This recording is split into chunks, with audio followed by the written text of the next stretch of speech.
Square किया था ना, यहाँ 3025 नाम पर क्या है 2025 में क्या है मिस्टेक हो गई थी। कितना है 2025, और जब 2025 में से 1296 ऐसे तो कितना आएगा 729। तो ये पॉजिटिव आ रहा है, इसका मतलब दो भिन्न वास्तविक फल मिलेंगे। अब देखिएगा इसका यूज कैसे करते हैं बच्चों, इधर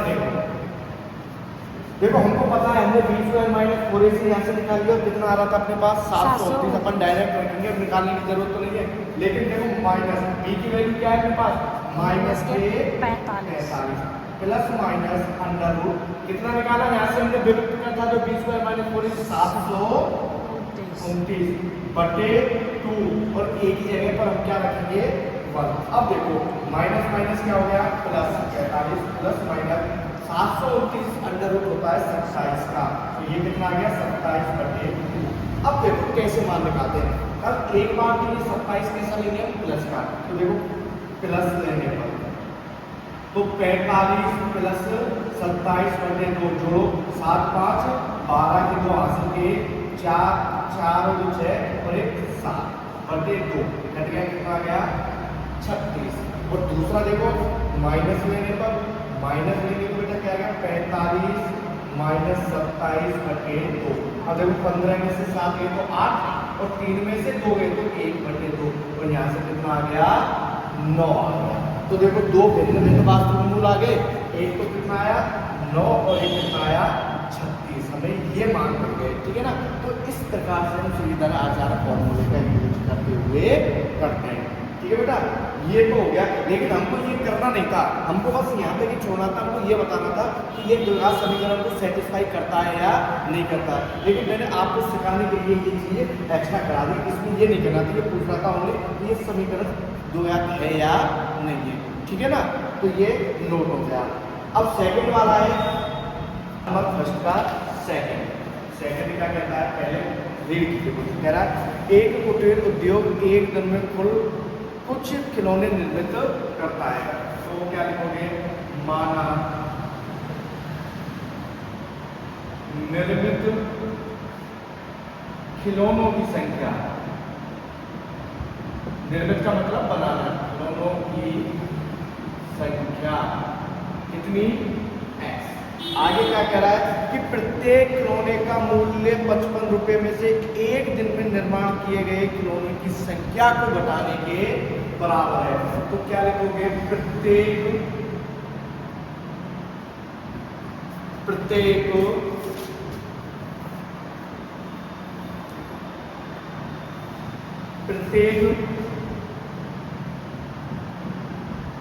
खिलौने की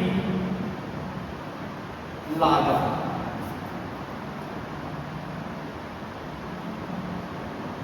क्या कह रहा है वो, देखो प्रत्येक खिलौने का मूल्य 55 में से कम करने के उसके बराबर है, तो 55 में से क्या कर दिया हमने ये कम कर दिया। कह रहा है कि कुल निर्माण लागत कितनी 750 थी, तो हम उस दिए गए खिलौनों की संख्या ज्ञात करना चाहेंगे। इसकी और इस दोनों की जो निर्माण लागत है टोटल वो कितनी 750, तो x 55 माइनस x बराबर टोटल कितनी निर्माण लागत 750। x का होना भैया 55 से कर दो 55x माइनस x स्क्वायर बराबर 750। मैंने आपको बताया था कि x स्क्वायर कैसे नहीं होना चाहिए, ऋणात्मक नहीं होना चाहिए। तो क्या करो इन सारी वैल्यूज को उधर ट्रांसफर कर दो, तो बेटा मैं इधर लेके गया ये नेगेटिव कैसा हो जाएगा पॉजिटिव, ये पॉजिटिव है तो कैसा हो जाएगा नेगेटिव हो जाएगा, प्लस के 750 बराबर 0। क्या ये द्विघात समीकरण को सेटिस्फाई कर रहा है, बिल्कुल करना है। देखो x square minus 55x plus 750। ठीक है, तो आपको बस इतना ही करना है, आगे नहीं करना है, यही पूछ रहा है। तो क्या करोगे, ये है द्विघात समीकरण को क्या करता है संतुष्ट करता है, क्या करता है संतुष्ट करता है। ये इतना ही बताना था कि ये द्विघात समीकरण है या नहीं। दूसरा उदाहरण नंबर दूसरा क्या कह रहा है कि जांच कीजिए कि निम्न द्विघात समीकरण है या नहीं है। कुछ संख्या दे रखी है, उनको अपन सरल करके देखेंगे कि ये द्विघात समीकरण है या नहीं है। इसका पहला x माइनस 2 का होल स्क्वायर प्लस 1 बराबर 2x -3। अब हमको चेक करना है कि ये द्विघात समीकरण है या नहीं है। सबसे पहले देखो ये क्या बन गया, a माइनस b का होल स्क्वायर। क्या बन गया, a माइनस b का होल स्क्वायर। ये क्या होता है, a square plus b square minus 2ab। तो इसको इस फॉर्मूले से खोलो, a square means x square plus b square 2 का स्क्वायर माइनस 2ab। ओके, साथ में क्या चल रहा है, प्लस बनो, इधर क्या चल रहा है, 2x माइनस 3। तो देखो x स्क्वायर 2 का स्क्वायर 4 माइनस 2 गुणा 2 4, 4 का गुणा x से करोगे तो 4x plus 1 equal 2x minus 3। अब सबको इधर ले आओ, ये वाली वैल्यू एक तरफ ले आओ, ठीक है ना। तो यहाँ से क्या बनेगा, x square plus 4 minus 4x plus 1 minus 2x, minus का है तो कैसा हो जाएगा, प्लस 0। अब इसको तरीका से लिखो, x स्क्वायर के बाद क्या आता है x। तो देखो माइनस के 4x माइनस के 2x कितना हो गया, माइनस के 6x। अब प्लस के 4 प्लस का 1 5, 5 और 3 8 बराबर 0। क्या ये द्विघात समीकरण को संतुष्ट करता है, अधिकतम घात 2 है या नहीं है, इसकी है।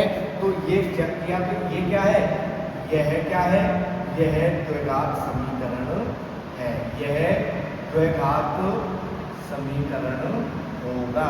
क्योंकि हमें इस फॉर्मूले पे लेके आना, हम जानते हैं कि a square plus bx plus c बराबर क्या होता है, 0। अधिकतम पावर x की 2 आनी ही चाहिए, वो नेसेसरी है। चाहे ये नहीं आए कोई दिक्कत नहीं है, इसके साथ में ये आ जाए तो भी होगा, लेकिन x की घात 2 आनी ही चाहिए, तब ये द्विघात समीकरण होगा। तो ये द्विघात समीकरण को संतुष्ट करता है। अब देखो मैं सेकंड वाला भी करा देता हूँ। सेकंड क्या है भैया इसका, देखिएगा। सेकंड कहता है कि x प्लस 1 प्लस 8 बराबर x प्लस 2 और x माइनस 2। अब देखिएगा बच्चों, x का मल्टीप्लाई x के साथ किया तो x स्क्वायर प्लस x का 1 से करोगे तो x प्लस 8। अब यहाँ से देखो ये बन रहा है x प्लस 2 x माइनस 2। एक फॉर्मूला होता है अपना, क्या फॉर्मूला होता है कि a square minus b square बराबर a प्लस b और a माइनस b। ओके, अब देखो a plus b a minus b, मैं इसको ऐसे भी सॉल्व कर सकता हूँ और चाहो तो आप अलग अलग करके भी इसको सॉल्व कर सकते हो। तो यहाँ से देखो a स्क्वायर, इसको a चूज कर लो, इसको b, तो a plus b a minus b, a square का मतलब x square minus b square, b मतलब 2 का स्क्वायर। ओके, ये फॉर्मूला हमने यूज किया। अब इसको सॉल्व कर लो।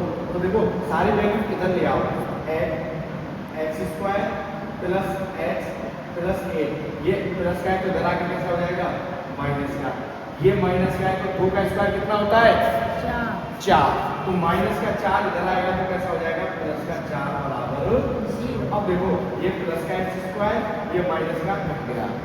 अब अपने पास क्या बच गया, x 8 और 4 12 बराबर 0। क्या यह द्विघात समीकरण होगा, नहीं होगा।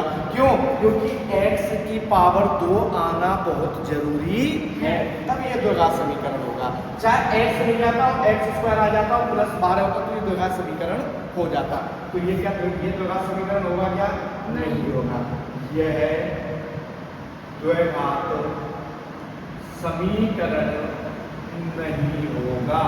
क्यों, क्योंकि यहाँ पर x की अधिकतम घात क्या है, 1, और x की अधिकतम घात 1 होती तो उसको होते हैं रेखीय समीकरण, एक लाइन में चलते हुए जाना, ठीक है ना। तो ये रेखीय समीकरण है, ना कि द्विघात समीकरण। ठीक है भैया, नोट करो।